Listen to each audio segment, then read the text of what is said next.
Pinag-iisipan ba tayo dapat nagsisimula? Baby, pakiusap. Kung magpapakilala sana, para bang idaan mo lahat sa hawa. Naligaw lang sa dinami-dami ng mga pasikot-sikot sa iyong katawan. Sana lang ay magpadaan. Nabulag sa iyong mga kurbada, nabudol sa mga usapang walang kontrata. Harutan hanggang sa abutan ng umaga. Walang sagot sa katanungan, tayo nga ba aruy? Kung ayaw masaktan, wag nang umasa.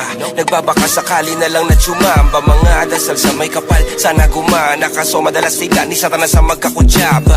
Matagal ko na itong pinapanalangin na ika'y tuluyang mapaibig sa'kin. Ngunit ako'y parang dagan, di na kitang nanlawin. Pinaglaruan tapos pinakawalan rin. Tinigay tahimik, isip ay malalim. Hirap ng basahin, tila babaybayin. Sarili kong lingwahe ng pag-ibig ay pag-amin. Ikaw ginawa mo sining ang pagiging sinungaling. Kung magpapakilala sana, para bang idaan mo lahat sa hawa. Naligaw lang sa dinami-dami ng mga pasikot-sikot sa iyong katawan. Sana lang ay magpadaan. Ano ba talaga tayo?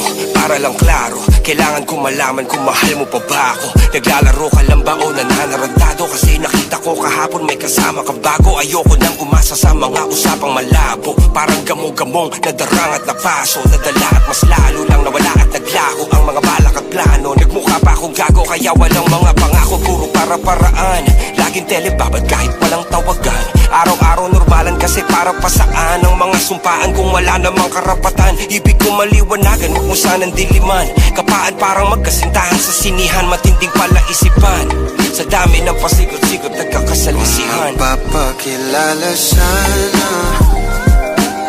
para bang idaan mo lahat sa hawa. Naligaw lang sa dinami-dami ng mga pasikot-sikot sa iyong katawan. Sana lang ay magpadaan. Oras at konting espasyo lang ang kailangan nating dalawa sa ngayon. Ngunit parang di naman to hadlang. Palapit na tayo sa kalawakan.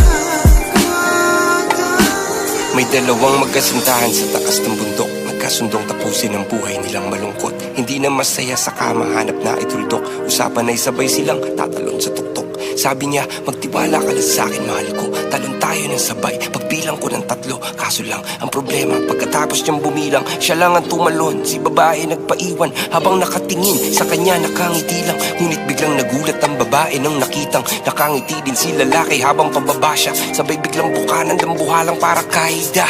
Ngayon sino mas taksil sa dalawa?